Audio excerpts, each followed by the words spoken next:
Farei isso amanhã. Aí penso, quem te prometeu isso? Vou fazer isso daqui a um mês. Quem te garante isso? A vida muda tão rápido, certo? Muitas vezes somos arrogantes.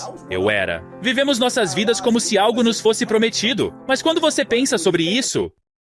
Para aqueles que não sabem, você pode compartilhar uma breve história sobre o seu passado, de atleta a fracasso, e em seguida, a superação? O que você acreditou e sonhou ao crescer?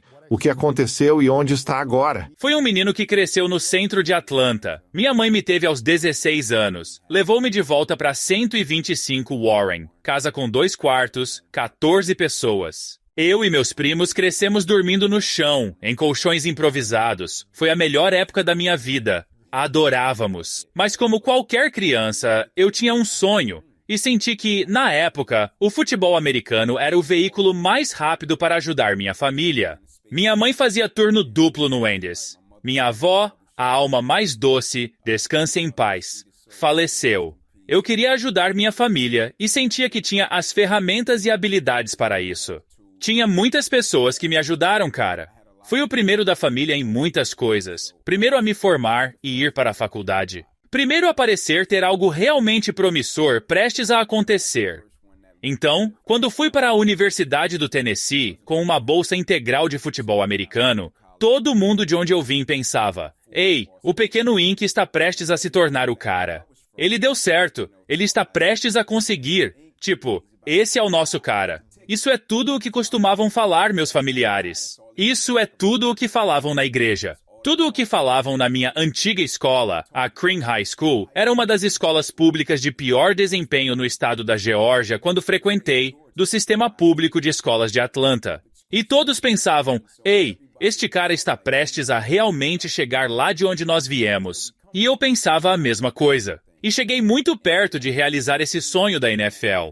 Fui fazer um routine tackle, que é um movimento de defesa no futebol americano, em 9 de setembro de 2006, contra a Universidade da Força Aérea e quase perdi minha vida. E isso acabou com minha carreira e paralisou meu braço e mão direitos. E isso levou minha vida por um caminho totalmente diferente pelo qual o mundo veio a me conhecer como o palestrante inspirador e o servo que sou hoje. Mas em um momento, pensei que seria esse cara na NFL jogando futebol americano até me aposentar. Até que uma lesão acabou com minha carreira. Então, você fez um routine tackle. Você estava jogando como defesa? Sim. Defensor de trás, uma routine tackle.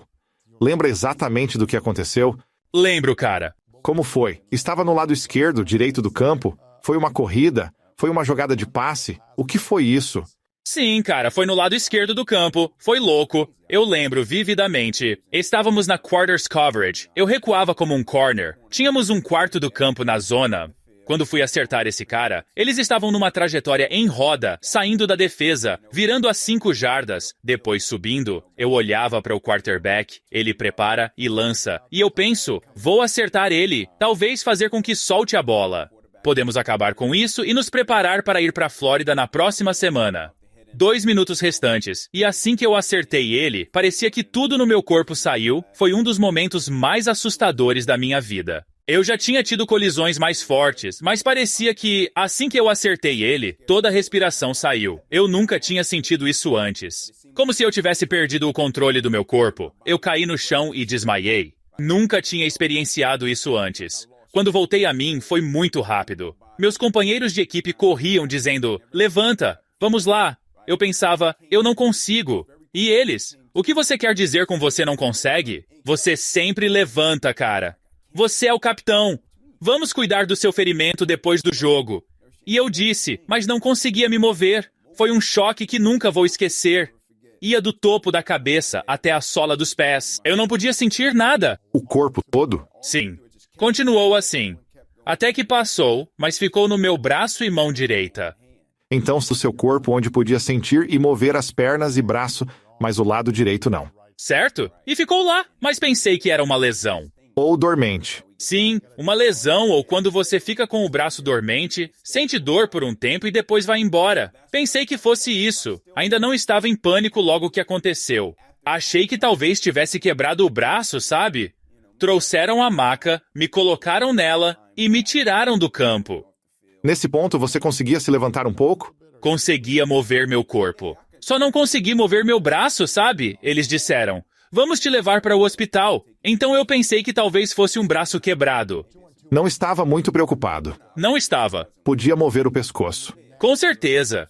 Não estava preocupado. Fizeram testes em mim e me trouxeram de volta a uma sala e tudo tranquilo. Minha mãe entra, me beija na testa, faz uma piada, acha que está tudo bem. Diz, você vai ficar bem, é só futebol. Ela sai da sala e quando sai, nunca vou esquecer, vira à esquerda. Eu também viro minha cabeça para a esquerda, vejo o médico-chefe e ele corria e gritava num tom elevado. Ele dizia, gente, entrem aqui. Temos que levar esse garoto para a cirurgia de emergência. Ele está prestes a morrer. Eu estava pensando... Estão falando de mim? Ele estava falando de mim, mas eu estava pensando que tudo estava tão calmo e tranquilo. Achei que ele estava brincando comigo, entende? Tudo tinha estado calmo, então pensei, longe de mim morrer. E ele disse, sim, é sério. Eu perguntei o que aconteceu? Ele disse que, ao fazer o teste, notamos que você rompeu sua artéria subclávia no peito e está sangrando internamente. Disse ainda que temos que te levar urgentemente e pegar a veia principal da sua perna esquerda e colocá-la no peito para salvar sua vida. Caramba. Sim, e ele disse, bem, eu te garanto que você não estará vivo de manhã. Você vai sangrar até morrer. Foi aí que a situação ficou séria para mim. Então você estava calmo, talvez frustrado por se machucar. Não conseguiu terminar o jogo. Pensa, que droga. Tomara que possa voltar na próxima semana e eles vão me enfaixar. Vou lá com um braço só e ficarei bem. Sabe como os caras são? Mas então ele disse, não, precisamos fazer a cirurgia agora, ou você já era. Sim. Que choque enorme. Foi um choque. Quanto tempo desde aquele momento até a cirurgia? Foi muito rápido. Colocaram a máscara de gás. Eles começaram imediatamente. 5 a 10 minutos. Sim, foi rápido. Já começaram o que tinham que fazer. Sua mãe estava lá? Sim, estava do lado de fora. Contaram a ela, mas precisaram me levar de volta na mesma hora, pois eu já estava sangrando internamente. Ela conseguiu dizer algo antes da cirurgia? Tenho certeza que ela disse algo, mas naquele momento eu estava tipo, o que está acontecendo? Não podia acreditar. Foi quando tudo ficou preocupante. Não é louco? Um momento pode mudar o rumo da vida. Sem dúvida. Um instante. Sem dúvida. Uma pequena curva, uma batida. Uma respiração pode mudar tudo. Cara, até hoje, isso impactou a maneira como eu vivo minha vida. Não só a lesão, mas tantas partes dela moldaram minha perspectiva. Eu sempre digo às pessoas, porque elas sempre perguntam, tipo, cara, você fez algo diferente? Usou outra proteção? Se aqueceu de forma diferente? E eu digo, não, cara, fiz a mesma coisa. Ouvi a mesma música antes do jogo, minha música do Phil Collins, I Can Feel It. Essa é minha música. Cara, ouvi a mesma música, usei a mesma proteção, mas por algum motivo, no dia 9 de setembro de 2006, o resultado de algo que fiz a maior parte da minha vida foi totalmente diferente. Sempre pergunto e desafio as pessoas. Quando dizem algo como, farei isso amanhã. Quem te prometeu isso? Faço isso daqui a um mês. Eu digo, quem te prometeu isso? Porque a vida muda tão rápido, certo? E como pessoas, muitas vezes somos arrogantes. Eu era um deles. Vivemos nossas vidas e sentimos que temos uma promessa, certo? Mas quando você pensa nisso, é como se tentássemos controlar tudo, mas no macro da vida, refletindo, realmente não temos controle algum, certo? Podemos controlar o que possuímos, emoções, atitude, processo de pensamento, perspectiva, como falamos, como respondemos, mas a vida em geral, não temos controle nenhum disso. Pense em quantas pessoas acordaram esta manhã pensando que tudo vai ser ótimo, e a vida mudou. Um dia você acorda no topo do mundo, no outro dia o mundo está sobre você. E isso afetou minha mentalidade e minha perspectiva em relação à vida, como eu cumprimento as pessoas, como eu vejo as pessoas, como eu interajo. Só aquele momento e um elemento da lesão. São tantas coisas que aconteceram por causa da lesão que me moldaram como pessoa. As pessoas veem o ferimento, nem sempre pensam nas complexidades de como isso moldou e cultivou quem eu sou como homem até os dias de hoje. Mudei muito. Quanto tempo demorou para você, quando fez a cirurgia e acordou, a chegar a um lugar de paz e encontrar um propósito ou uma nova identidade. Porque eu sei como é perder a identidade de ser um atleta. Com certeza.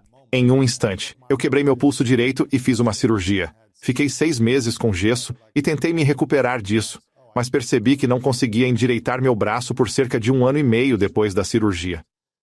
Não foi tão devastador quanto você, obviamente, mas a lesão e a cirurgia me tiraram da coisa que eu amava e da minha identidade. Estava em um lugar sombrio por, não sei, provavelmente 1 ano e meio tentando descobrir quem sou eu. Sabe, onde está meu valor se eu não posso ser essa pessoa? Com certeza.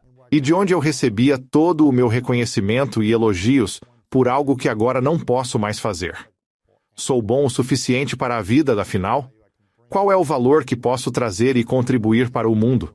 Quanto tempo te levou daquela cirurgia e o que disseram quando você acordou? Qual foi o próximo passo? Eu diria que o processo total levou para mim um pouco mais de 2 anos só para chegar a um lugar real de paz, aceitação e apenas tentando entender a minha vida. Não sabia seu propósito, o que queria fazer, mas tentava se recuperar. Isso. Talvez eu possa voltar a ser funcional. Talvez consiga. Isso é pura coragem. Será que vou voltar? Sim, você vai voltar. Essa é a mentalidade de atleta. Você acha que pode voltar de qualquer coisa.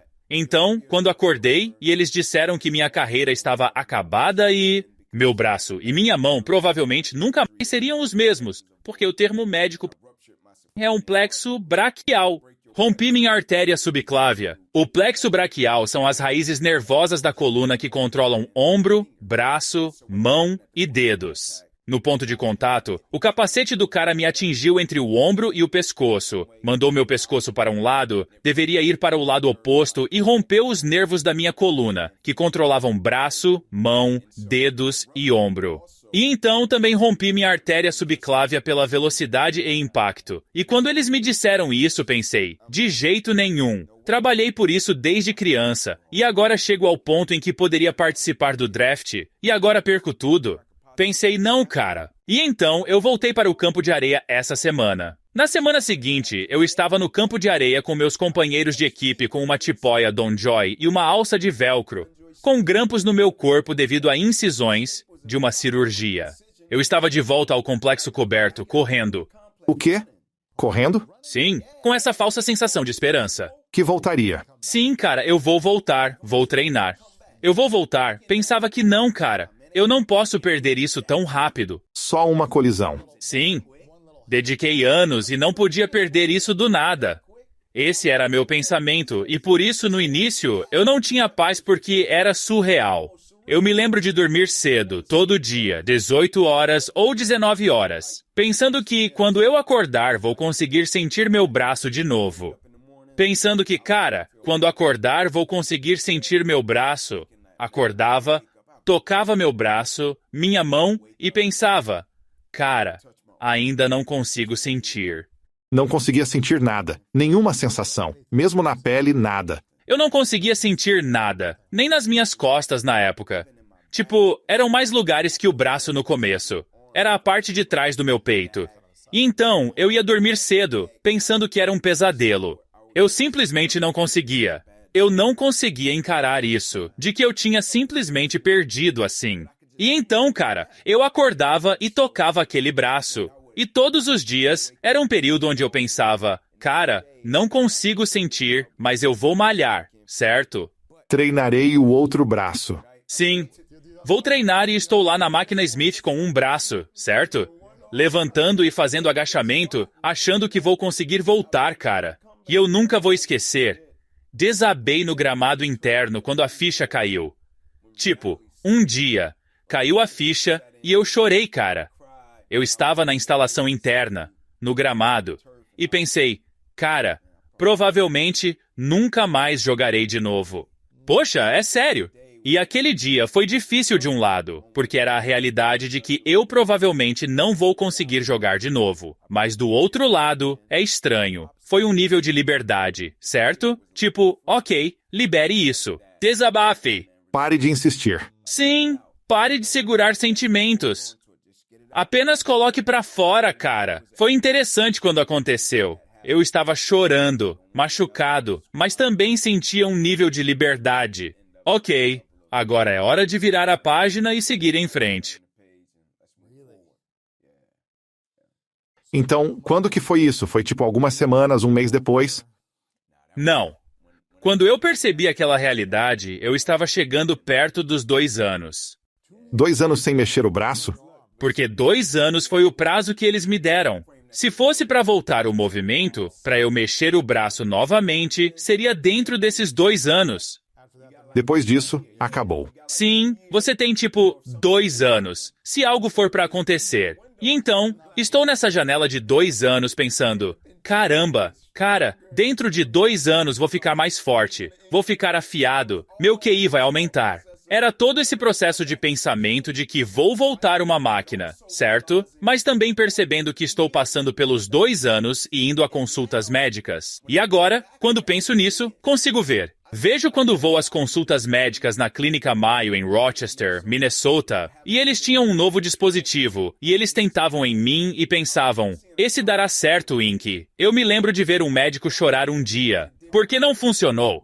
Ah, cara, sério? E eu tinha ficado próximo dele, certo? Porque eu ia vê-lo toda semana. Somos amigos agora, certo? Pensava vamos dar um jeito. Sim. Eles querem que funcione também. Nem é por causa do esporte. Acho que eles querem que eu tenha um pouco de qualidade de vida, certo? Em termos do meu braço e minha mão. E nunca vou esquecer quando o médico saiu e estava chorando e disse, cara, queremos que funcione. E eu disse, cara, eu também quero. Pensando agora naquele momento e no que ele sentiu, mas na época eu estou totalmente focado e penso, ele está sentindo o que eu sinto, mas ainda não penso que não vou poder jogar. Mas agora, anos depois, sei exatamente o que ele sentia.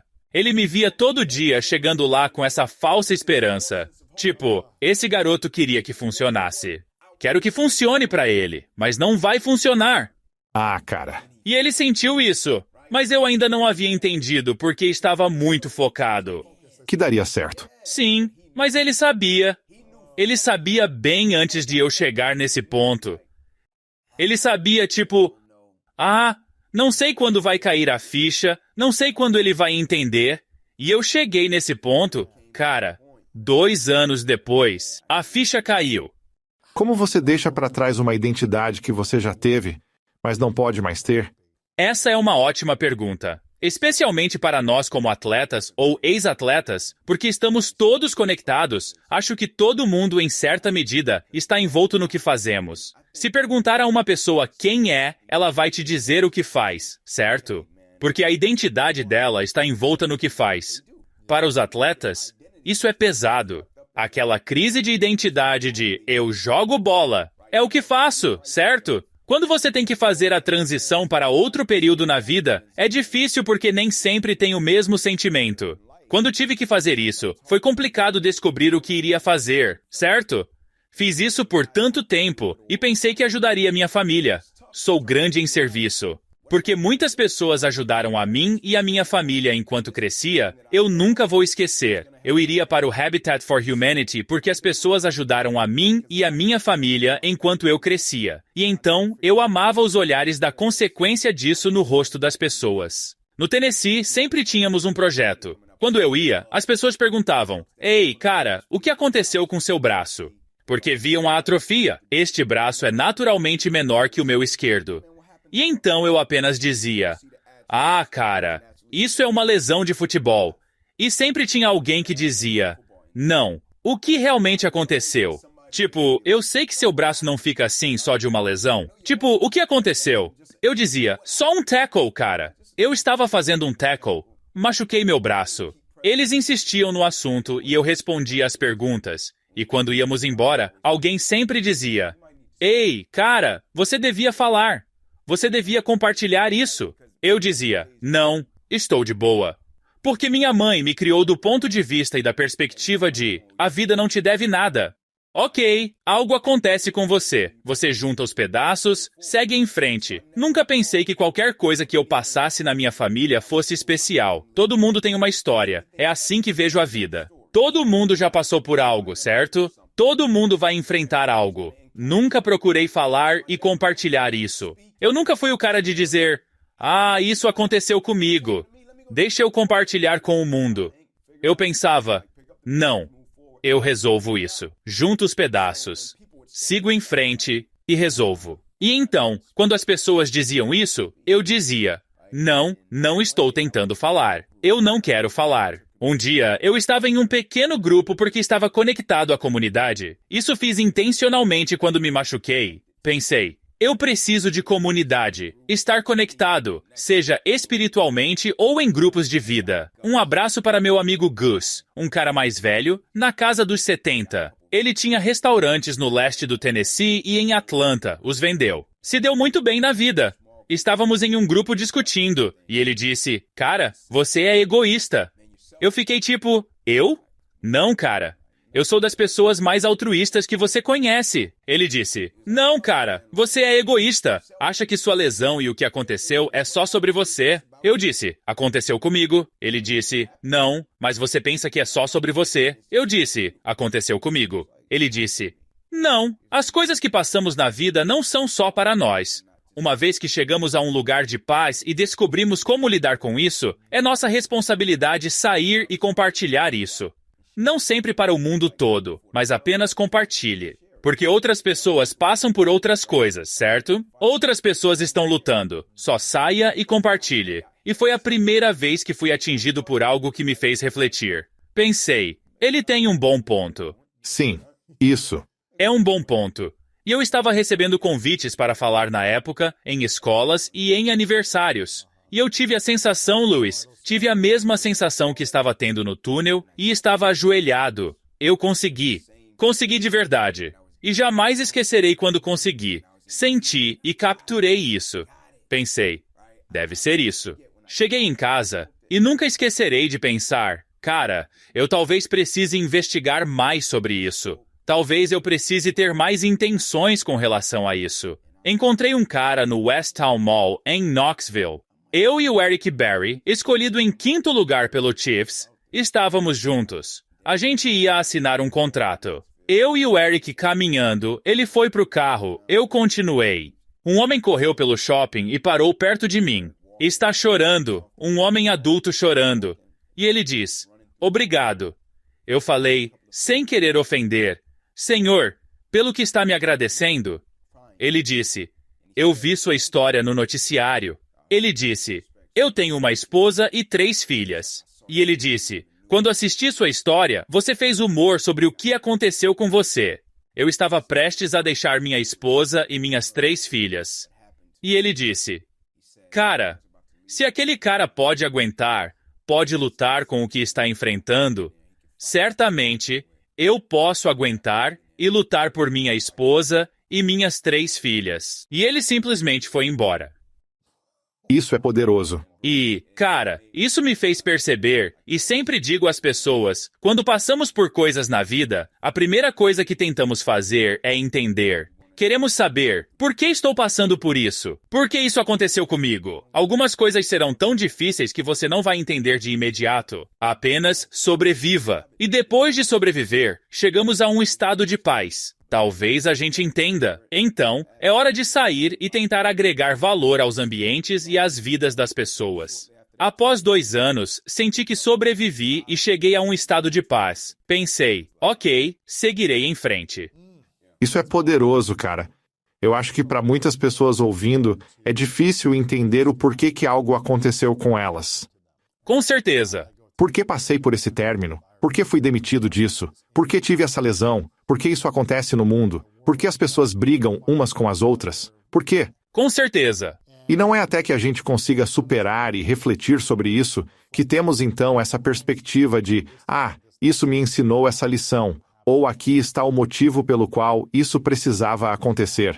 E agora eu penso, se eu olhar para trás na minha vida, eu tenho 39 anos agora, e eu penso em todos os momentos desafiadores, eu não mudaria nenhum deles. Tem algumas coisas que parecem tão dolorosas que eu não queria passar por elas, mas a lição que aprendi com elas, a pessoa que me tornei ao superá-las, é muito mais poderoso do que não tê-las vivido. Nossa! Certo? Sim. É assim que me sinto. E então acontecem coisas desafiadoras, que eu não gosto quando acontecem. Não é nada divertido, cara. Não é divertido. Não é bom. Não é uma sensação boa. Mas quando coisas desafiadoras acontecem agora, sinto que posso me colocar em um lugar de paz por momentos e dizer: tudo o que foi difícil no passado acabou dando certo. E isso me ensinou algo, ou me fez deixar algo ir embora na minha vida, mesmo que pareça a pior coisa de todas para mim, e eu sou grato por todas elas. Então deixe-me olhar para o futuro e ter retrospectiva no futuro e começar a perceber: eu não sei por que isso vai ser poderoso, mas vou dar sentido a isso. Isso vai me ajudar ou ajudar outra pessoa no futuro, porque estou aprendendo essa lição, e isso me deu paz no caos. Não significa que eu gosto do caos. Eu não estou procurando por isso. Eu não quero isso. Fique longe de mim. Mas sinto que essa estratégia me deu um senso de tipo: ok, isso eventualmente vai passar, e espero ter algumas ferramentas e conhecimento com base nisso. Isso é bom. Você já pensou sobre isso e deseja que tivesse lidado de forma diferente, ou é grato por tudo ter acontecido da maneira que aconteceu? Sabe, honestamente, alguém se aproxima de mim quase toda semana e diz: seja sincero, cara. Você disse que não mudaria o que aconteceu com você. Tipo, seja sincero. Você disse que não mudaria o que aconteceu com você. Por quê? Porque para a maioria das pessoas, quando olham para a adversidade e oposição, se uma pessoa passa por algo traumático, o trauma, seja o que for, a perspectiva delas vai para: o que você perdeu? Como isso te afetou? O que você teve que sacrificar? As pessoas raramente perguntam: cara, o que você aprendeu com isso? O que ganhou? O que você ganhou, certo? Como isso te tornou melhor? Eu sei que não foi uma sensação boa. Sei que doeu. Sei que você não gostou. Foi um inconveniente. Mas o que você ganhou com isso? Quero saber, com a perda e a dor. Para mim, foi tão traumático que eu só procurava o lado bom. Foi muito traumático. Não havia nada bom. Foi tão traumático? Tá bom, Deus, o que é isso? Isso dói, cara. Eu não gosto disso. Por que isso aconteceu agora? Eu me lembro de pensar: só me deixe chegar à NFL, conseguir o contrato, ajudar minha família, e aí poderíamos passar por algo. Só me deixe ajudar minha mãe, avó e primos. Quando eu era criança, eu dizia aos meus primos que se eu chegasse à liga, teríamos nossas próprias camas. Só queríamos nossas próprias camas. E então, quando aconteceu, me lembro de ver coisas que chamaram minha atenção. Estava tão envolvido que apenas chamou minha atenção. A beleza da adversidade é que ensina você, se você estiver aberto. Quando você vive com desafios, isso ensina você. A razão pela qual eu não mudaria o que aconteceu comigo, ou voltaria atrás e mudaria o incidente, é por causa não apenas do homem que isso me moldou, mas da forma como impactou aqueles que estão próximos a mim, certo? Minha mãe e meu pai, o relacionamento deles foi bastante fraturado durante a maior parte da minha vida. Sim. Como falei? Estavam morando juntos? Não, nunca. Não conseguiam. Quantos filhos sua mãe teve? 2. Certo. Meu pai é casado e tem 2 filhas também. Quando me tiveram, eram adolescentes. Meu pai estava tentando se virar, minha mãe também. Eram jovens. Não tem ferramentas. Eles não sabem como se conectar, comunicar. Nada disso. Lidar com conflito. Nada. Agem como criança. Absolutamente. É isso. Haja como uma criança. Tenha uma criança. E então isso criou muita mágoa e ressentimento dos dois lados. Para mim, quando comecei a crescer, eu tinha um nível de ressentimento em relação ao meu pai que eu raramente discutia. Eu falava com ele e éramos cordiais quando chegávamos ao ponto de comunicação. Por muito tempo, eu o ressentia. Minha mãe e meu pai raramente podiam estar na mesma sala e haver paz. Quando meu acidente aconteceu, eles tiveram que estar na mesma sala. Tinha que haver paz porque era um problema muito maior. Eles não sabiam se teriam que amputar. Um tempo depois, o que aconteceu não só na minha vida, mas na vida da minha família, tem sido fenomenal.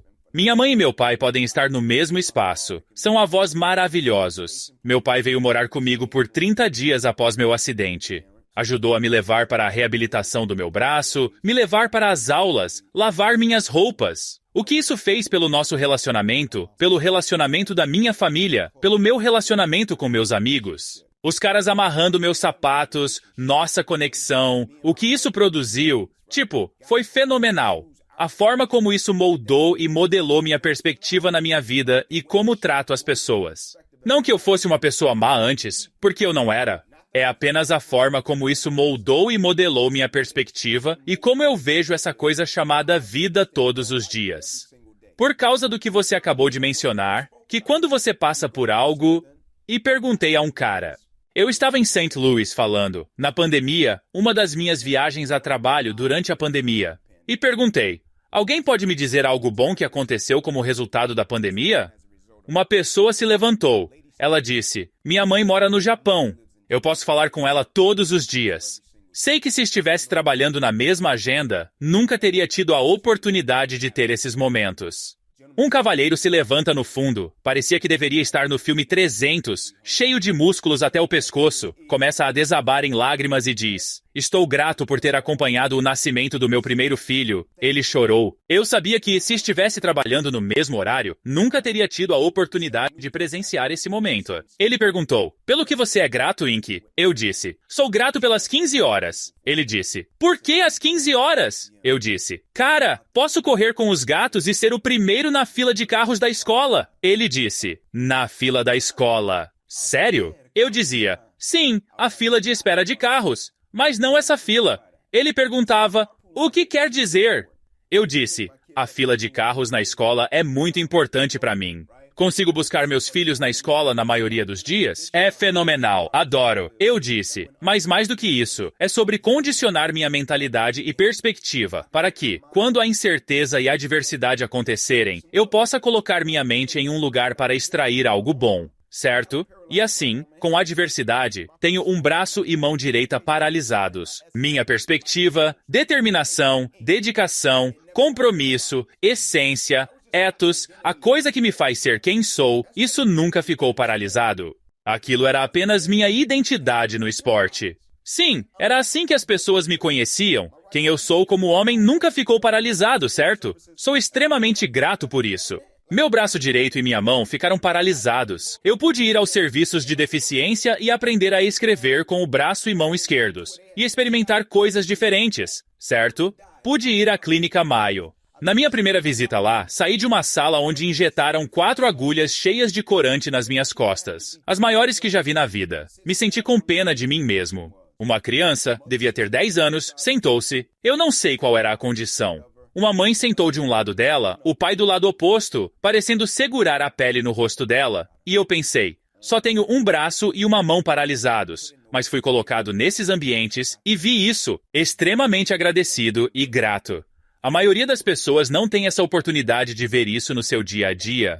Isso condiciona a mentalidade para procurar o bem na adversidade, oposição ou incerteza. Eu digo sempre, a coisa mais fácil do mundo é ser negativo. Tão fácil. A coisa mais fácil do mundo é reclamar. A coisa mais fácil do mundo é desistir. Isso é fácil.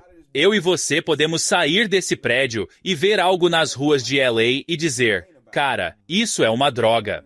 E reclamar sobre isso. Ou podemos olhar e dizer, sabe de uma coisa? Isso é realmente lamentável. Mas se eles fizessem isso, se pudessem mudar isso, acho que poderia ser uma situação bonita. Isso é um dom. E é um talento que nem todo mundo tem.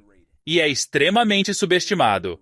Mas é extremamente poderoso quando usado da maneira certa. Como você aprendeu a ter uma perspectiva positiva na dor e no trauma? Houve alguém que te ajudou a sair disso? Ou você simplesmente mudou seu modo de pensar?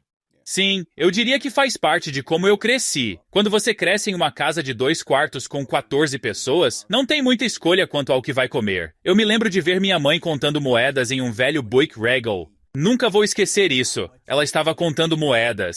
Tinha alguns dólares ali. Ela estava tentando me comprar um par de chuteiras. Nunca esquecerei.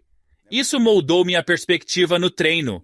Como eu treinava. Se você perguntar a qualquer treinador, vão dizer que eu treinava duro. Eu me lembrava de momentos como esse. Eu me lembrava na infância, meus tios ficavam na esquina a noite toda envolvidos em atividades ilegais. Entravam em casa, tiravam as roupas que usaram na esquina a noite toda vestindo uma camiseta 2 números maiores. Colocavam em mim. Eu pesava 60 quilos e usava isso na escola na manhã seguinte. Eu me lembro de meus primos chegando e eles falando: "Ei, cara, só certifiquem-se de ter muitas camisetas da loja de conveniência. E vocês só trocam as calças jeans, certo?" Então eu usava um dia. Meu primo usava no dia seguinte. Outro primo usava na sequência e trocávamos a mesma roupa. Isso moldou minha perspectiva, me fez extremamente grato. Eu me lembro na véspera de Natal, nós ganhamos nosso primeiro par de Nikes. E alguém invadiu nossa casa. E eu e meu primo estávamos indo e voltando no quarto tipo, cara, mal podemos esperar para usar os Nikes. Vamos correr como qualquer outra criança. Como crianças nas ruas de LA, Chicago, Flórida, Atlanta. Apostávamos corrida. Você aposta corrida com seus amigos quando pequeno. Nós costumávamos correr de poste a poste. Ganhamos nosso primeiro par de Nikes no Natal. Íamos de quarto em quarto. Você sabe o que estou dizendo? Apenas conversando, cara. Não posso esperar. Vamos correr amanhã. E nunca esquecerei, entramos naquele quarto e eles tinham sumido. Ah, cara. E você via que um cara tinha entrado por aquela janela. Dói, né? Me lasquei legal. E eu nunca vou esquecer. Minha mãe ligou para meu treinador da liga infantil, um cara chamado Trey Hirsch. E ele apareceu no dia seguinte, e nós estávamos sentados na calçada, e as pessoas do lado de fora com o que quer que tivessem ganhado no Natal, e nós só sentados lá. E ele dirigiu até lá e saiu do caminhão e disse: "Ink, sinto muito, cara. Recebi a ligação tarde e ele tinha um saquinho marrom que você pega na mercearia." E ele disse: "Mas, sabe, eu consegui pegar algumas coisas." Isso foi tudo o que pude fazer de última hora. E ele tinha cuecas e meias na sacola, certo? E eu estava grato que meu amigo apareceu, mais do que o que ele tinha na sacola. Eu pensei: meu amigo apareceu e ainda tenta me dar cuecas e meias até hoje no Natal, e eu nem preciso mais, certo? É um brother, entende? Mas são momentos como esse que você lembra que te moldam como pessoa ao longo da vida. E acho que todos nós temos esses momentos, certo? Seja momentos de humildade, seja momentos que nos mantêm com os pés no chão, é só que às vezes escolhemos esquecê-los. Mas sinto que todos nós temos esses encontros que, à medida que navegamos e crescemos ao longo da vida, são esses momentos que nos mantêm com os pés no chão, que nos fazem lembrar de onde viemos, que nos fazem lembrar como chegamos ao ponto que as pessoas nos conhecem, e que olhamos para trás, pensamos e refletimos. E podemos dizer, certo, entendi. São esses momentos.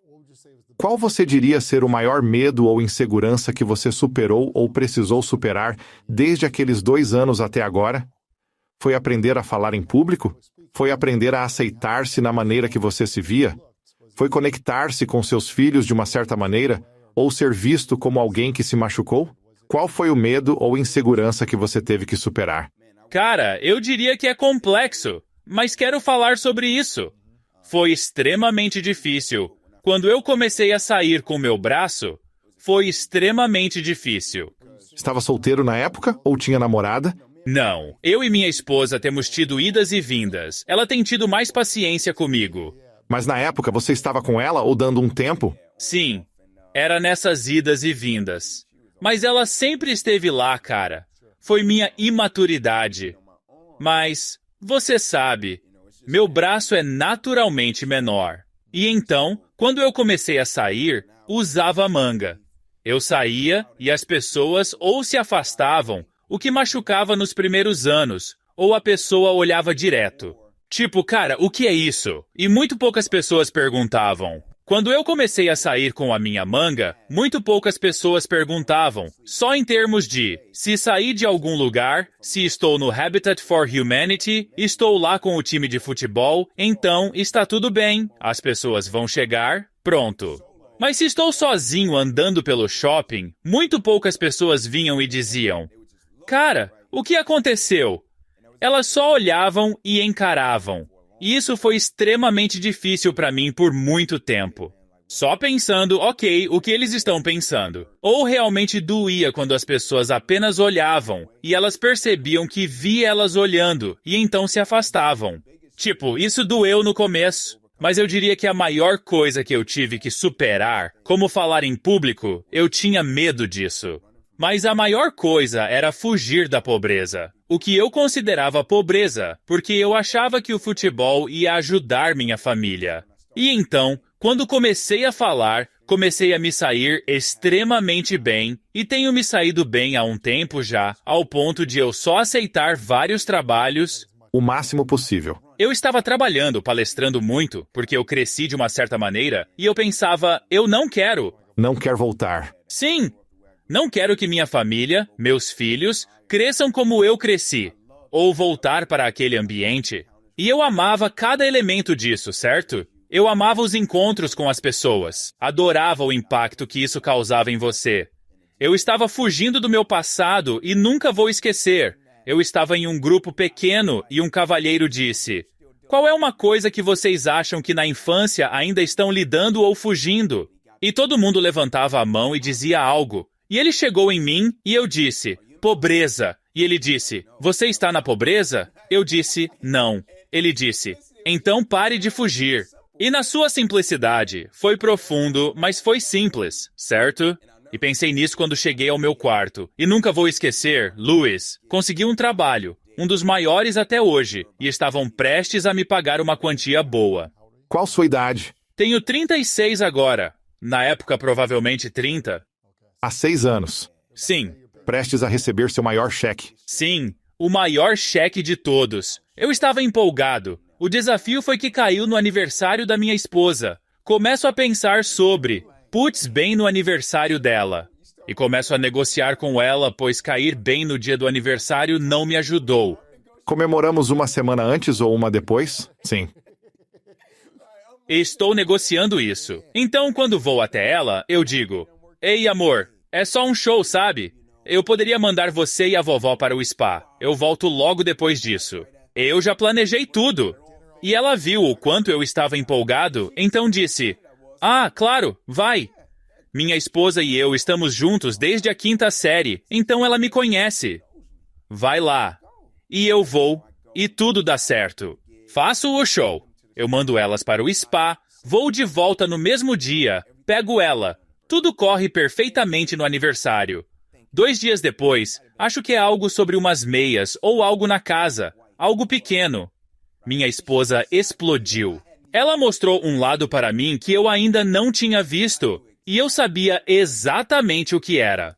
Caiu a ficha imediatamente. Eu pensei, foi o show. Eu pensei, ela está explodindo, não por causa da meia, mas sobre o meu show. Ela sentiu que eu valorizasse a oportunidade, o trabalho e o dinheiro mais que ela e seu aniversário. Esse foi o dano, certo? Mais que as crianças, a família e aquele momento, certo? E então eu percebi que existem momentos renováveis e não renováveis na vida, certo? Renováveis, você sempre pode ganhar mais dinheiro. Não renováveis, minha esposa nunca terá outro aniversário de 30 anos. Meu filho, outro 10º aniversário.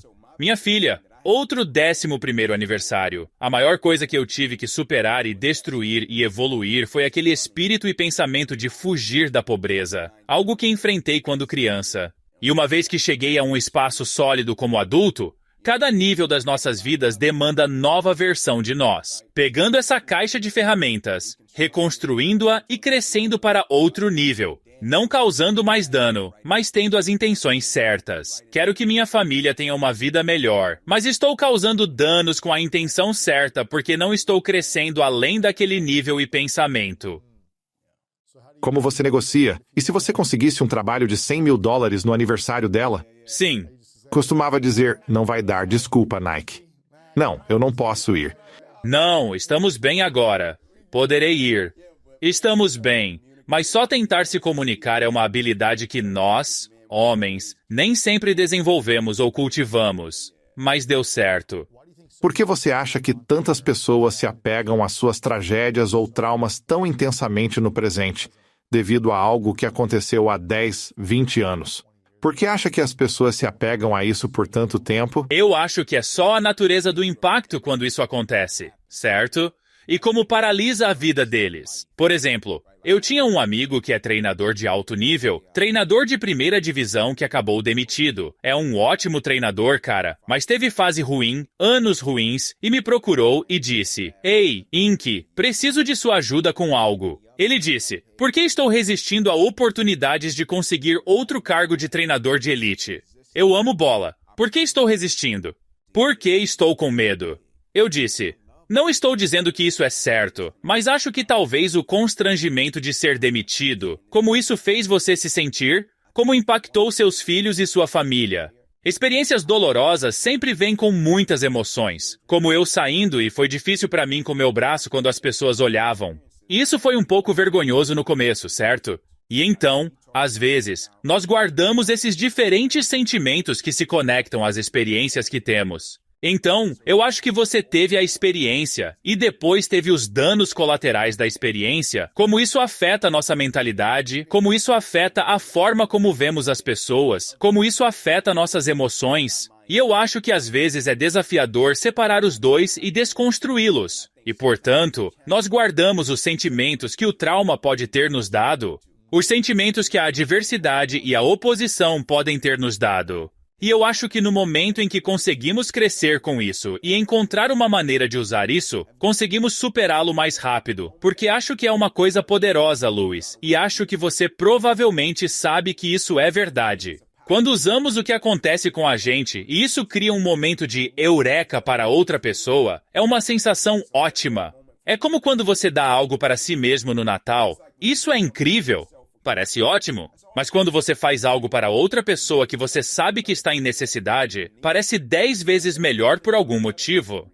E então eu pego a adversidade e a oposição e interconecto da mesma maneira. Sim. Quando passamos por algo e dói, ou descobrimos uma maneira de superar isso. Mas, quando compartilhamos algo e nos identificamos com outra pessoa, mostramos que... E muitas vezes, quando pessoas passam por algo, você se sente sozinho.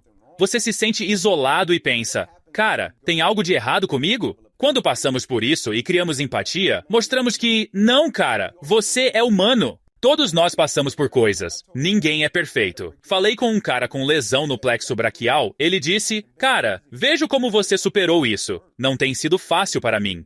Eu disse: não, irmão. Isso exige trabalho. Levou anos. Foi doloroso.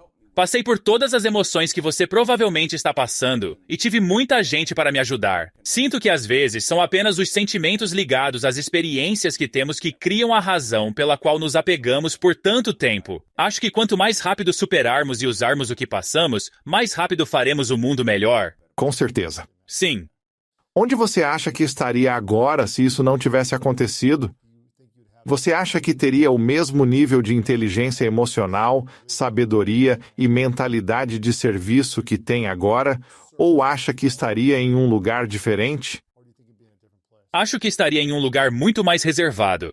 Sério? Sim, muito mais reservado. Pela minha personalidade, hoje eu falo e as pessoas me veem falar, mas sou introvertido por natureza. Foi difícil para mim fazer isto. Mas se eu tivesse jogado bola, se Deus tivesse me abençoado e eu tivesse ido para a NFL... Jogado por alguns anos. Sim, eu teria simplesmente desaparecido. Eu teria ajudado as pessoas próximas e queridas para mim, provavelmente.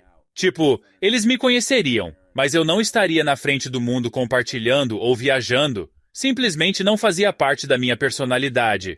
Isso exigiu trabalho de mim, estar na frente de uma multidão. Sei de fato que, se eu tivesse jogado bola, e penso sobre isso frequentemente, se eu tivesse assinado alguns contratos, me saído bem, eu provavelmente teria ficado sentado na varanda todos os dias. Eu estaria trabalhando, levando meus filhos para a escola, envolvido nas coisas da comunidade local, mas nunca teria descoberto alguns dos talentos que agora sei que possuo. Para ser bem honesto com você, eu nunca pensei que falaria em público. Nunca. Eles me colocaram em uma aula de oratória na faculdade. Eu abandonei a classe no segundo dia. Aterrorizante. Nunca faria isso. Então, para mim, isso é extremamente humilhante para mim. Falar, sair e compartilhar é a coisa que eu sinto, honestamente, eu poderia fazer isso para sempre. Nunca me canso das interações porque eu não era o cara que dizia, cara, eu quero falar, eu quero compartilhar, sabe? Eu nunca pensei que poderia palestrar. Quando cheguei na faculdade, eles me colocaram em discursos públicos porque não conseguiam entender a maioria das palavras que eu dizia, de onde eu vinha, entende? E então, eu nunca imaginei. E para mim, entender e saber que minha vida estava sendo guiada por uma força e por uma fonte que era muito maior do que eu, é extremamente humilhante. Saber que havia um plano em andamento mesmo quando meu plano não funcionou. Isso era extremamente humilhante para mim. E então, quando um pai vem e diz, cara, vi essa história, isso me ajudou a perseverar com minha família. Eu levo isso a sério. Quando uma criança vem e diz, cara, eu assisti isso antes dos jogos, eu fico tipo, isso é incrível. Eu nunca vou pensar, só estão falando da boca para fora. Não. Eu nunca pensei. Eu nunca soube que tinha esse dom. E então, para mim, cara, eu agradeço a Deus por isso ter acontecido. E, para algumas pessoas, é difícil entender e ver dessa forma, porque isso me ajudou a descobrir coisas sobre mim mesmo que eu nunca soube. Quais seriam as 3 maiores lições que você aprendeu com o trauma que você já viveu? Paciência, empatia e estar sempre disposto a estender o nível de compaixão aos outros, mas também a si mesmo. Você se martirizou por muito tempo? Eu não diria me martirizar, mas definitivamente pensei, por que isso aconteceu justo comigo? Sabe o que eu quero dizer? Só entrando naquele ciclo de procurar. O que é isso? Por que isso teve de acontecer comigo? E então, quando soltei isso para o mundo, foi algo como, tudo bem, cara, apenas sobreviva. Pare de tentar entender isso. Apenas sobreviva. Sem volta. Não posso mudar. Precisa aceitar. Tem que. Superar a dor e as emoções e depois encontrar significado nisso. Isso. Foi o processo? Foi assim. Isso é o que você sugeriria a alguém passando por um divórcio devastador, algum tipo de tristeza ou ferimento, e se perguntando, por que isso aconteceu? Eu segui as regras, fui uma boa pessoa e vivi uma boa vida. E por que isso aconteceu comigo? O que você diria? Às vezes, você tem que parar de focar e pensar sobre o que poderia e deveria ter acontecido, e viver no que está acontecendo, certo? Porque eu sempre digo para eles, pare de tentar entender e foque em sobreviver, porque quanto mais rápido você puder sobreviver, mais rápido poderá usá-lo, mais rápido poderá extrair uma lição disso, mais rápido poderá obter perspectiva disso. E para todos nós, vamos encontrar esses momentos decisivos em nossas vidas onde vai doer. Você passou por isso. Eu passei por isso. Eu me lembro de ter dito para alguém, cara, parecia que eu estava em uma luta de boxe e fui nocauteado. A vida simplesmente me derrubou, mano. E eu estou no chão tentando encontrar meu protetor bucal, cuspindo sangue. Vejo o juiz ali contando, certo? Olho para o cara no canto. Ele quer jogar a toalha. Eu digo, ainda não. E encontro força para me levantar. Vamos lá. Beleza, estou pronto agora. Nunca vou esquecer dessa pessoa dizendo, sabe, a vida é cruel. Você será nocauteado de novo e de novo. O desafio é aprender as lições para que elas não se repitam. Quando você enfrenta oposição, adversidade e desafio, sempre há uma lição e uma bênção. Cabe a nós extraí-las. E se estivermos tão preocupados em tentar entender o porquê, vamos perder a lição, certo? Vamos perder a bênção. E a lição vai continuar se repetindo até aprendermos. Sei disso por repetir certos relacionamentos várias vezes. Todos temos coisas assim, cara. Tenho 2 filhos. Sempre tento ensinar a eles uma das nossas grandes lições. A atitude determina o desempenho. Quando você fica negativo e frustrado, o que isso faz com seu desempenho?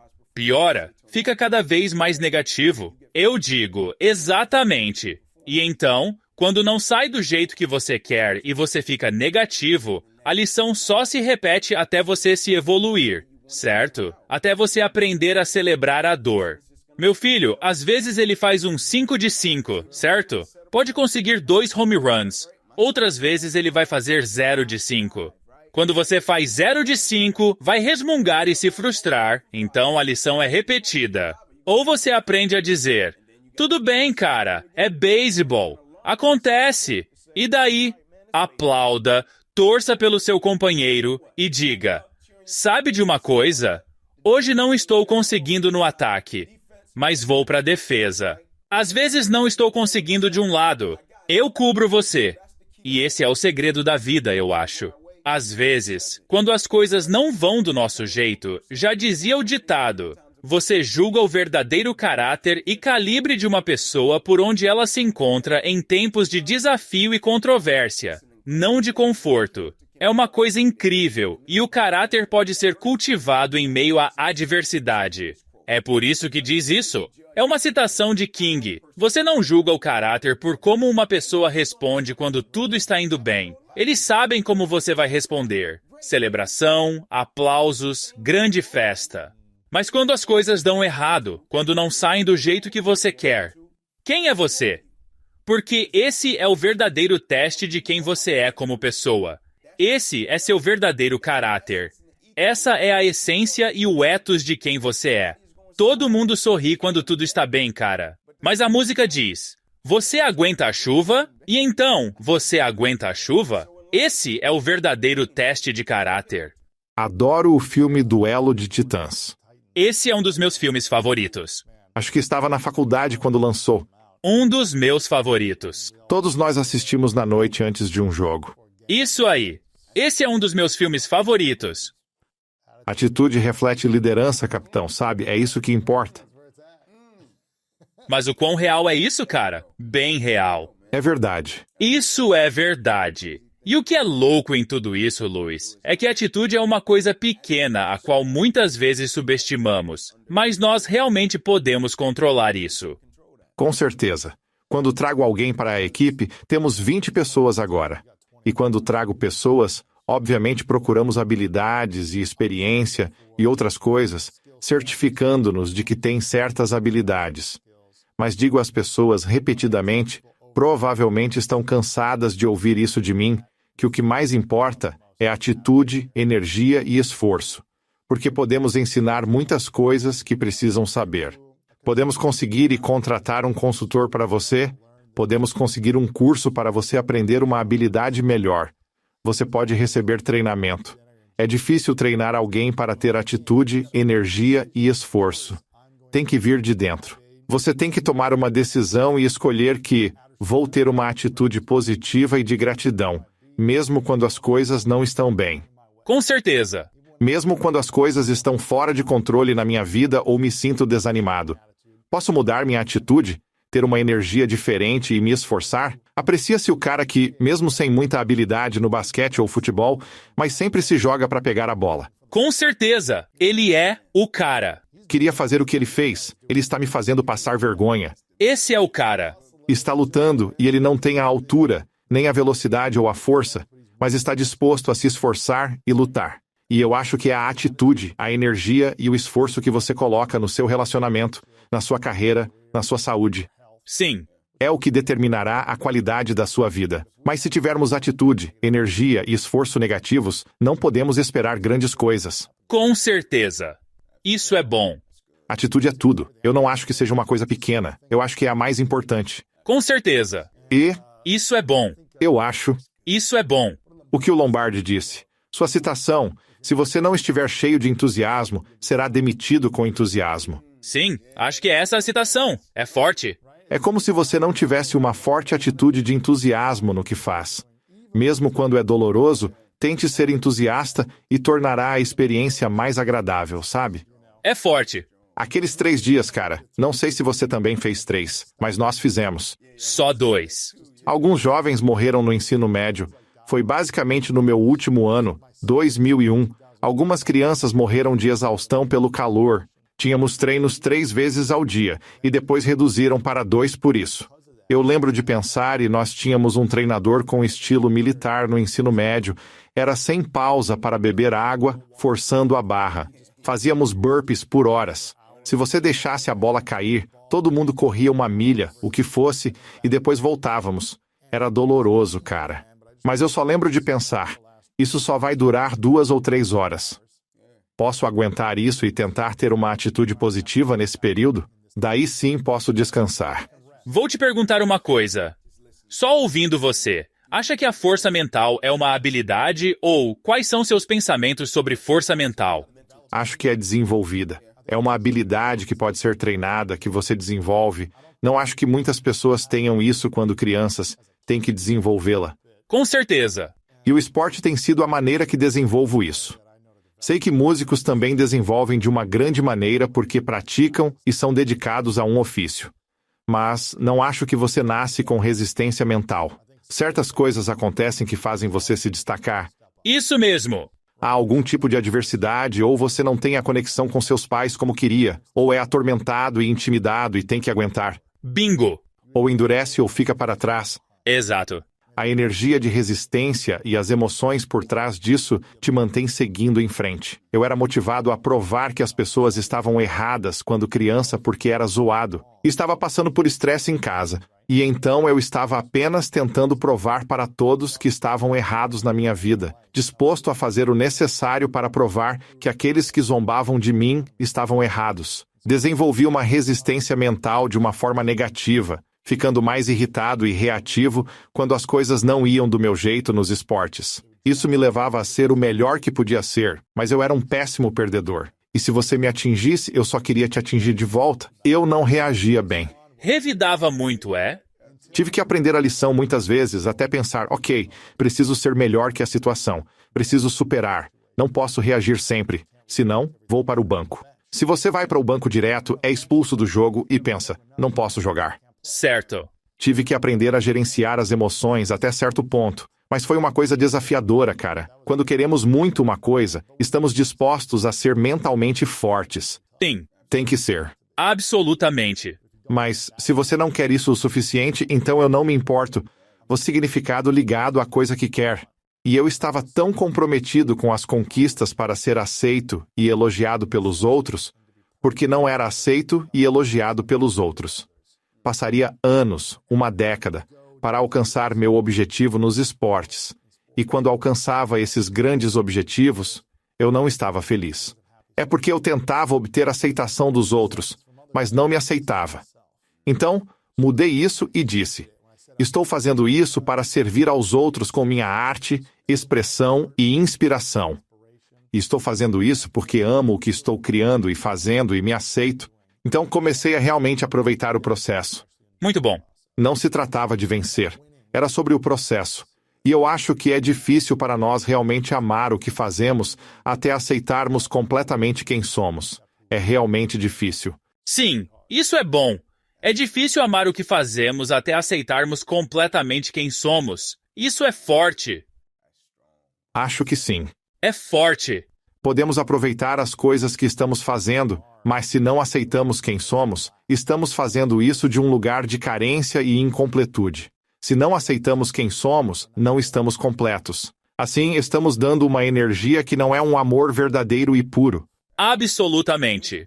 É como se estivesse fazendo algo que gosto. Mas por quê? Para me sentir completo, provar algo aos outros, impressionar. Mas deveríamos fazer isso a partir de um lugar de plenitude. Sim, isso é bom. Minha opinião. Eu adoro isso. Legal, cara. O que você acha? Adorei. Qual a maior dificuldade que você está enfrentando agora? Você tem 2 filhos, né? Sim. Eles estão prestes a se tornar adolescentes. Vai começar um mundo totalmente novo. Sabe, você tem sua carreira de palestrante há 15 anos, essencialmente. 12 a 15 anos. Qual é o maior desafio que você enfrenta hoje? Não penso desse jeito, mas você sabe que como atletas queremos triunfar sobre cada desafio. O meu maior desafio agora é esse negócio chamado paternidade, que trouxe um lado de mim muito, muito positivo. Temos 2 filhos lindos. Uma filha de 11 anos e um filho de 10 anos, ambos bem diferentes em como veem e abordam a vida, como fazem as coisas. O meu filho é muito parecido com a minha esposa. Ele é totalmente o oposto, sabe? Já a minha filha, ela é como eu. Então, algumas das táticas que eu tentava usar com meu filho no início simplesmente não funcionavam, por mais que eu tentasse. E a minha esposa, ela é simplesmente fenomenal. Minha esposa, sabe, em um ponto da vida dela, ela foi educadora, foi professora, amava crianças e tudo, sabe? Então, comunicar-se com crianças para ela é algo muito, muito natural. Já eu sou um pouco mais duro na casa, como se fosse um treinador, entende? Bora lá, pessoal. Então, eu dependia muito dela, e ela compartilhava coisas comigo. Tipo, eu lembro da minha filha. Tive esse momento. Partiu meu coração, cara. Realmente partiu meu coração. Mas criou uma revelação extrema. Foi um momento de clareza, mas me machucou como pai. Tipo, quando minha filha tinha provavelmente uns 8 anos, e eu tinha essa mentalidade. Sempre que eles faziam algo incrível, eu era aquele cara que via e dizia, cara, isso foi ótimo. Isso foi legal, mas se você fizer isso, vai te ajudar a conseguir aquilo. Se você fizer aquilo, vai te ajudar a conseguir isso, certo? Eu era esse cara porque era assim que eu era programado e como eu via as coisas crescendo, no esporte, na vida, porque eu era esse tipo de pessoa. E eu nunca vou esquecer, minha filha saiu um dia depois da escola, sentada na fila de espera dos carros. Ela sai, ela tem uma prova na mão que ela tirou talvez uns 9. E ela entra no carro e disse tipo, pai, tirei 9 no meu teste. Você provavelmente acha que não é tão bom, mas estou realmente orgulhosa de mim mesma. Tipo, eu me esforcei muito. Eu dei tudo de mim. E eu pensei, me tornei esse cara? Tipo, eu faço meus filhos sentirem que nada é bom o suficiente. E eu lembro de contar para minha esposa naquela noite, e eu compartilhei com ela o que Jada disse, e eu pensei, cara, isso realmente me machucou. Tipo, como pai, isso me machucou, mano. Eu fico emocionado com isso. Isso me machucou, entendeu? Porque eu nunca quis que meus filhos se sentissem assim. Eu não me importo se você fizer o seu melhor e tirar um 6. Como seu pai, eu estou com você. E vou te amar e vou ter orgulho de você, independentemente. Eu vou estar com você não importa o quê. Sou seu cara, entendeu? E eu pensei, isso realmente me machucou que eu fiz ela se sentir assim. Que ela teve que dizer, pai, você pode não achar que isso é muito, mas eu estou realmente orgulhosa de mim mesma. E minha esposa me disse algo como, você sabe, às vezes podemos estar tão focados em quem uma pessoa pode se tornar que nos esquecemos de reconhecer quem elas são e onde estão. Ela disse, às vezes só precisamos reconhecer quem elas são e onde estão. Se tiram um 9 e deram o melhor de si, ei, cara, ótimo trabalho. Às vezes vão tirar um 9,5, às vezes vão tirar um 10. Mas como pai, é meu trabalho sempre ser solidário, sempre ser empático, sempre ser compreensivo. Claro, correções vêm, responsabilidade vem. Mas no final do dia, eles devem sempre saber que eu vou ser amoroso, vou ser compreensivo. E se você fizer o seu melhor e disser que esse foi o seu melhor esforço, isso é o suficiente. Importante. Eu poderia viver assim. Uma das coisas que eu acho bonito, algo que aprendi com Kobe quando o entrevistei, foi semelhante. Quando ele tinha uns 12 anos, jogou basquete numa liga de verão e não marcou um ponto o verão todo. Em nenhum jogo. Ele disse que não marcou nada em todos os jogos. Eu perguntei, sério? E ele respondeu, sim. E eu fui falar com meu pai. E a razão pela qual eu sabia que estava tudo bem era porque meu pai disse que ele ia me amar, quer eu fizesse todos os pontos ou nenhum ponto. Então, isso deu a ele permissão para se esforçar ainda mais. Porque ele pensava, ainda vou me sentir amado, mesmo se eu falhar ou não marcar pontos ou não cumprir o objetivo. E ele disse que foi uma experiência muito poderosa para ele não marcar pontos, não ter sucesso e ainda ser amado. É forte. Então acho que é um bom lembrete para nós. E pode ir para outro lado, onde é tipo, ei, faça o que quiser e eu ainda te amo. Eles dizem, ok, vou ficar no sofá. Você tem que ter a motivação dentro de você, mas tem que administrar isso de alguma forma. Ninguém para apertar os botões. Sem dúvida, tem que conhecer as pessoas à sua volta também. Exato. Tem que saber. Kobe também era motivado a vencer e aprender. Conheça suas pessoas, cara. Qual é a maior lição que o casamento te ensinou desde que enfrentaram juntos essas adversidades? E depois você cresceu na sua carreira e na sua forma de ser celebridade e marca pessoal? Como isso funcionou no seu casamento?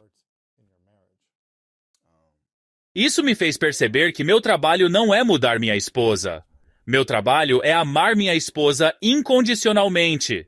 Porque todos nós nos envolvemos em relações tipo uma relação de casamento ou relações com pessoas, amigos, enfim, seja qual for o caso. Quando eu estava no começo do meu casamento, eu e minha esposa, tenho certeza de que fiz coisas que a irritavam, certo? Eu ficava falando no espelho quando tentava aprender a falar, fazendo certas coisas. E ela fazia certas coisas que eu dizia, cara, não estou gostando disso. E então, eu tinha um primo. Ele se casou jovem, Lewis. Estou falando jovem mesmo, sabe? Quando ele se formou no ensino médio, esse figura já estava casado. Está casado há anos. Nossa, Então liguei para ele um dia, reclamando. Ele estava casado há um tempo. E eu reclamava. Ela faz isso, depois ela faz aquilo. E eu realmente não curto isso. E ele escutou. E ele disse, você sabe que também faz coisas que irritam ela, né? certo. Eu dizia sim. Mas, cara, isso me incomodou muito. Ele falou, escuta. Ele disse, meu trabalho não era mudar minha esposa. Meu trabalho é amá-la pelo que ela é. Tipo, ela foi entregue a mim. Meu trabalho é amá-la, certo? E foi num período da minha vida, por causa de certas coisas que eu não concordava e coisas que ela não concordava comigo. Eu achava que deveria falar para ela para que pudesse mudar. Porque para a maioria de nós, quando se trata de amor, amamos a versão das pessoas que nos agrada, certo? Nem sempre as amamos incondicionalmente, como quem são, sem desculpas pelo que não são. Nem sempre amamos as pessoas desse jeito. Amamos a versão delas que nos agrada e nos faz sentir bem com nós mesmos. E para mim, em termos de meu crescimento e meu casamento, eu amo minha esposa porque ela não só me mantém responsável, mas ela me faz melhor. E estamos juntos desde a 5ª série. E se ninguém mais no planeta Terra me conhece, ela me conhece, certo? Ela sabe quando não estou sentindo algo. Ela sabe quando minha energia está baixa. Ela sabe quando estou tendo um momento difícil. Ela simplesmente sente. Então, para mim, tem sido meu crescimento e meu desafio em termos de tentar ser um homem melhor. Porque eu vejo assim, se eu chegar aos últimos anos da minha vida, cara, e eu escrevo diários, escrevo para minha esposa, escrevo para meus 2 filhos e escrevo para mim mesmo. Tenho 4 diários que escrevo todos os dias, que ainda não apresentei a eles. Uau, Certo? Mas eu escrevo todos os dias, onde anoto por que tomei algumas decisões, escolhas, por que fiz certas coisas. E a razão pela qual faço isso é porque, quando chegar minha hora, e Deus me livre que algo aconteça, seja lá o que for, e as pessoas importantes para nós chegam e dizem, crianças, cônjuge, seja qual for o caso, e dizem, cara, deixe-me contar sobre seu pai, deixe-me contar sobre seu marido, certo? E eu gostaria de pensar que meus filhos e minha esposa vão ouvir por causa do tipo de pessoa que eles são, mas eu também quero que eles tenham algo a que possam se referir, como um guia de vida. Eles podem dizer, cara, eu sei exatamente quem é meu pai. Eu vivi com ele todos os dias. Mas também, ele me deixou isso, certo? Que explica nossos valores, nossa moral, nossos princípios, por que ele fez certas coisas, por que ele viveu por certas coisas, por que ele me fez fazer certas coisas, certo? Porque se eu chegar aos últimos anos da minha vida e alguém chega a eles e diz, cara, ele era um grande atleta, isso pode ser legal. E é só sobre isso que eles falam. Mas eu falho. Como homem, como pai, como pessoa. Então eu quero que minha esposa e meus filhos sempre saibam que não, esse cara é real. Esse é o nosso cara. Ele não é um sucesso público, mas por trás das portas fechadas, ele é um fracasso no particular. Não, esse é o nosso cara. Ele é quem ele é.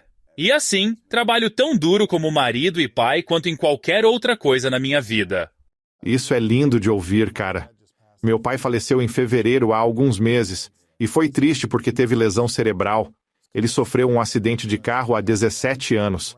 Ficou em coma por 3 meses após o acidente. Depois acordou e nunca mais foi o mesmo. Ele teve esse trauma cerebral. Um carro bateu nele, foi atingido na testa. Ele teve que aprender a ler, a escrever, a falar novamente, a funcionar como um humano. Então era como se ele fosse uma criança de 5 anos novamente, em um corpo adulto. E assim, emocionalmente, eu não consegui me conectar com ele da mesma maneira. Eventualmente, ele conseguiu se comunicar, e você podia ter conversas normais, mas certas coisas estavam fora do lugar onde ele esquecia muito. Então era a mesma conversa toda vez que eu ouvia, Era tipo, ei, onde você foi jogar?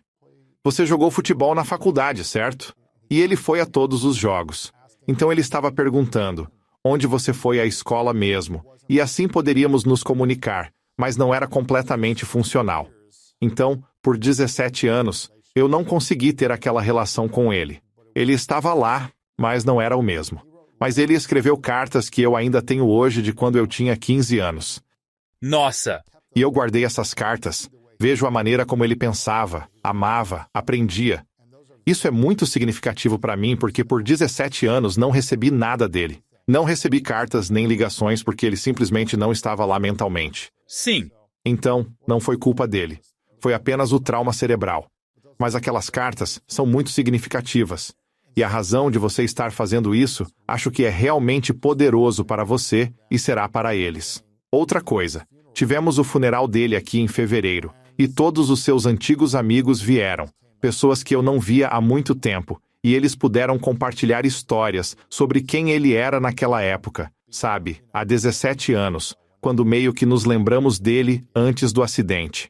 E foi lindo que eles vieram e disseram, este é o homem que seu pai realmente era. E aqui é como ele era para mim. E este é o tipo de caráter que ele tinha na comunidade. E foi muito comovente e emocionante para mim conhecer esses homens e mulheres mais velhos que falavam dele dessa maneira, porque durante 17 anos foi tão difícil, porque era como se tivéssemos perdido o homem que ele costumava ser.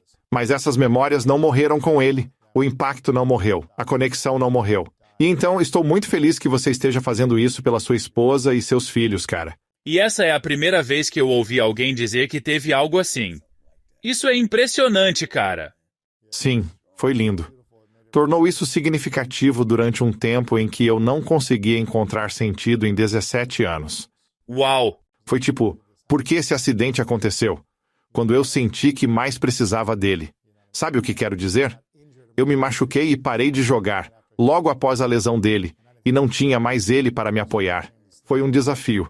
Mas ouvir essas histórias e ter essas cartas foi uma parte bonita da jornada para mim. Então, estou feliz que você está fazendo isso, cara. É forte. Estou muito feliz que você está fazendo isso. Hipoteticamente, isso não vai acontecer.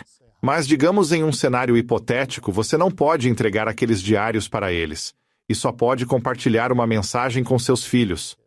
O que você diria a eles? E eles poderiam guardar essa mensagem para sempre, mas poderia ser apenas uma mensagem. Qual seria essa mensagem? Aproveite cada aspecto da vida. E não desperdice nenhuma experiência, porque eu sinto que para muitos de nós gostamos das partes boas, certo? E para a maioria de nós, a maioria dos dias são dias bons, não é? Mas muitas vezes desperdiçamos experiências que não aparecem ou saem do jeito que queremos. E eu sinto que isso é um grande erro porque nessas experiências estão algumas das maiores lições e oportunidades de nos moldar e transformar em pessoas bonitas, certo? Então, quando eu digo aproveite cada aspecto da vida, aproveite tudo. Altos, baixos, sucessos, fracassos, picos, depressões, certo? Porque no final, é a soma de tudo isso que molda o Lewis. É a soma de tudo isso que molda o Inky, que moldará quem eles se tornarão. Então, aproveite tudo isso. Não desperdice nada, cara. Nos dias em que tudo está ótimo, hippie, hippie, hurra. Celebre. Nos dias em que não há nada, celebre. Pode ser difícil, mas celebre. Aproveite. Momentos difíceis não duram para sempre. Pessoas fortes, sim. Nós ouvimos isso o tempo todo, mas tudo passa com o tempo, certo? Então eu só digo a eles, aproveite cada aspecto da vida e não desperdice experiências. Alguns anos atrás, eu estava curioso para descobrir quantas pessoas morrem todos os dias. Simplesmente pesquisei no Google e vi que, em média, 150 mil pessoas morrem diariamente no mundo, certo? Por qualquer motivo ou causa. Toda vez que talvez eu esteja passando por algo triste ou desafiador, penso que 150 mil pessoas não acordaram hoje. E eu acordei. Só por esse motivo já é um ótimo dia para mim. Com certeza. Acho que qualquer maneira de encontrar perspectiva é poderosa. Não significa que não devemos sentir nossos sentimentos, nos entristecemos, passamos pela tristeza e choramos. Essas coisas não param esses sentimentos. Mas acho que você não quer ficar nesses sentimentos para sempre, porque nos impedem de servir nossos entes queridos, amigos, família, equipe, comunidade e Criador. O que podemos fazer com as ferramentas e habilidades que nosso Criador nos deu para ser útil para a próxima pessoa. Sim, Sejam centenas, milhões ou uma única pessoa. com certeza. Focar nisso, como você disse, é o maior presente quando damos a outra pessoa, não quando compramos algo para nós mesmos. Use isso com suas ferramentas e sua história também. Se você pudesse compartilhar apenas uma coisa com sua esposa e ela não recebesse seu diário, o que você diria? A coisa que eu diria para minha esposa, isso é engraçado, cara, porque neste passado, neste último aniversário, nosso aniversário foi em abril. Quantos anos? Estamos há 11 anos. E ela tinha que estar em Orlando com minha filha em uma competição de torcida. Você deveria ter dito, é nosso aniversário. Mandei uma mensagem para ela dizendo, estou aí. Ela disse, você não está aqui, mas estava em Atlanta. Então eu disse, estou aí. Eu sempre estou aí. Tipo, não importa onde você vá, eu sempre estarei lá, certo? Uma parte de mim sempre estará com você e uma parte de você sempre estará comigo. Por causa de quem somos e como crescemos ao longo da vida. Estivemos juntos desde que éramos crianças. Tipo, falamos de mais de 10 anos. Estamos nisso há muito tempo. E então, a única coisa é que minha esposa perdeu os pais quando ela era jovem, na escola primária. Ela perdeu os dois. Então ela foi criada pela avó. E eu sempre senti que minha esposa era um presente para mim. Porque quando minha esposa, mesmo quando éramos jovens, eu sentia que Deus entregou minha esposa para mim como um presente. Isso é lindo. O espírito dela, o que ela passou na vida, a dor que suportou. Eu sentia que era meu dever proteger seu coração e protegê-la. Ela foi criada por uma avó, já idosa. Para mim, com minha esposa, eu sempre quero que ela saiba que você consegue, amor. Eu sempre digo para ela, você consegue. O que quero dizer com você consegue é tudo. Você consegue. Como mãe, você consegue. Se algum dia eu não estiver lá, eu e meu filho estivemos em um acidente bem ruim no ano passado. Capotamos. Uau! Sim, o carro capotou. Pela graça de Deus, nós dois saímos ilesos. Eu só tive um arranhão no braço. O carro capotou. Sim. Achei que tivesse caído de um barranco. Foi gelo ou neve ou algo assim? Chuva, tempestade. Nossa, E nós dois saímos bem. E eu nunca vou esquecer. Foi assustador, cara. Saímos do carro e entrei no carro da minha esposa com ela. Todos estavam chorando, mas ela estava, tipo, se acabando em lágrimas. Cara, eu quase perdi vocês. Foi um momento difícil, mas eu lembro que naquela noite pensava, cara, será que eu preparei minha esposa? Tipo, se houver um momento em que ela tenha que seguir sem mim, minha mensagem é sempre, amor, você consegue. A preparação é tudo. Você consegue, certo? Essa seria minha mensagem para minha garota. Se eu não estiver presente e Deus me livre que algo aconteça comigo, você consegue. Sabe o que estou dizendo? É como aquela palavra que ouvimos jovens de um treinador ou pai, aquela crença que injeta fé em nós. Ei, Lewis, você consegue. Quando jovem, você tenta entender e lembra, certo? Ei, Inky, cara, você consegue. E eu sou menor, certo? E você lembra dessas coisas. São as coisas simples na vida que as pessoas não acham que fazem diferença. Que quando uma pessoa consegue um empréstimo ou precisa de algo para superar a adversidade, oposição ou uma fase difícil, você lembra dessas coisas. Você lembra das cartas que seu pai escreveu. com certeza. Sabe, você lembra disso. E então, às vezes, palavras simples de ei, cara, você consegue. Lembre-se do The Titans.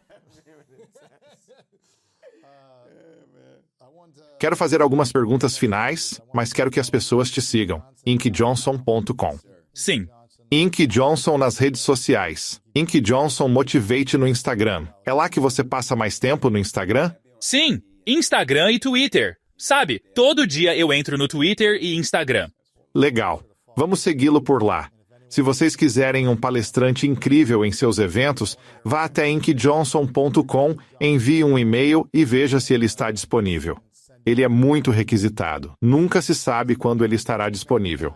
Então, agende com 1 ano de antecedência. Garanta o desconto para o próximo ano, mas pague antecipadamente agora. É isso aí, cara. Obrigado. Legal.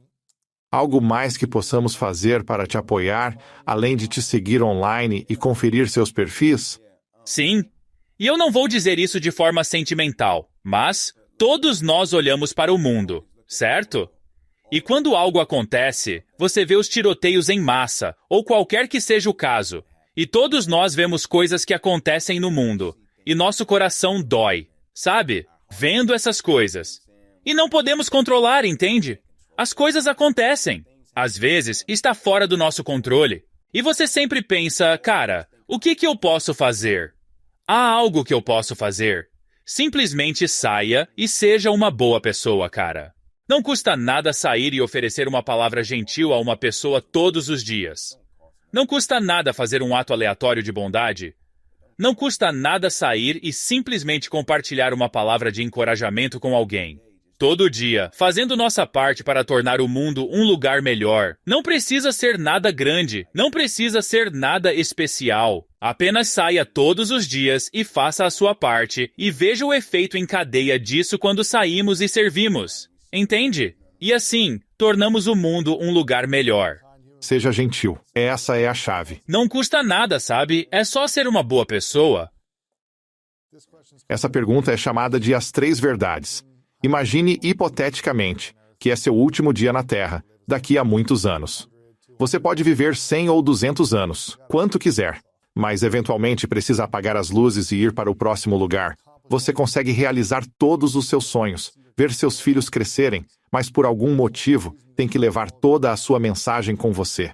Entendi. Esta entrevista se foi. Qualquer coisa que você cria online, livros, se foi. Ok. Os diários se foram. Sua família não os tem mais. É hipotético. Mas você pode deixar 3 lições para o mundo. 3 coisas que sabe que são verdadeiras da sua existência. O que você compartilharia? Suas 3 verdades. Minhas 3 verdades seriam: a primeira, isso vai passar. O que quer que você encontre, pelo que quer que você passe. E eu digo isso, obviamente, me referindo a momentos difíceis, certo? Isso também vai passar. Toda tempestade tem data para acabar. Toda tempestade um dia para. Isso também vai passar. Essa seria a primeira coisa. Aprenda a arte da paciência. Seja paciente no meio de bons e maus momentos, aprenda a arte da paciência. A paciência revelará certas coisas para você sobre situações, circunstâncias e sobre você mesmo que você não sabia que existiam. E esteja sempre disposto a ser empático. Para a maioria de nós, quando as coisas acontecem, temos simpatia pelas pessoas, certo? Tipo, cara, é realmente lamentável o que aconteceu com aquela pessoa. Temos simpatia? Acho que o poder da empatia é quando alguém passa por algo ou está lidando com algo. A empatia diz: Ei, Lewis, estou com você, cara. Você consegue. Vou caminhar com você, cara. Me ligue se precisar. Isso é empatia. Simpatia é: você viu pelo que Lewis está passando? É difícil. Espero que ele consiga superar. A empatia é: ei, cara, eu estaria disposto a atravessar o fogo com você se precisar. Seja empático. Inky, estou muito grato. Podemos nos conectar agora. Espero que façamos mais no futuro e possamos te ouvir mais, cara. Quero te reconhecer pela coragem. É preciso muita coragem para superar o que você enfrentou, a dor, o trauma, a perda de identidade e transformá-los em algo bom. Acho que muitas pessoas se agarram tanto à dor que isso vira sua identidade. Você deixou de lado sua antiga identidade e usa uma nova para o bem, em vez de se agarrar à dor. Reconheço você por expressar seus talentos de um jeito que foi assustador. Você não achava que iria falar. Você teve que superar esse medo para mostrar essa habilidade para todos. Então, te reconheço por todas as coisas que você passou e, acima de tudo, por ser um ótimo pai, cara. Acho que a parte mais bonita é ouvir sua história como pai, no qual tenho certeza que você comete alguns erros. Sim, vários. Mas ser presente para os seus filhos e ser um ótimo marido é o que faz a diferença nas comunidades.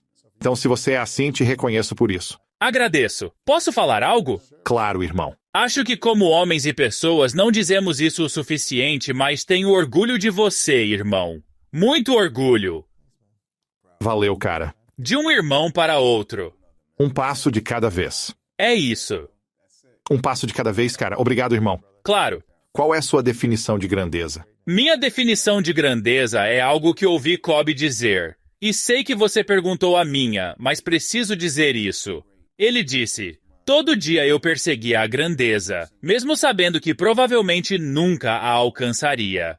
Só o fato de eu estar disposto, eu derrotava a maioria dos meus oponentes porque eles nunca perseguiriam algo que não tivesse garantias. Então, quando penso em grandeza, penso em ter a coragem de persegui-la. A maioria das pessoas nem sequer perseguirá a grandeza porque sente que é algo inatingível. Sinto que a verdadeira grandeza está em ter a coragem de simplesmente se envolver na busca, no processo de tentar ser seu melhor. A própria maestria é a busca constante, então, é estar disposto a todos os dias a buscar a grandeza, tentando ser a nossa melhor versão. Inky Johnson, obrigado. Mas você precisa ter harmonia sobre as coisas que não são negociáveis.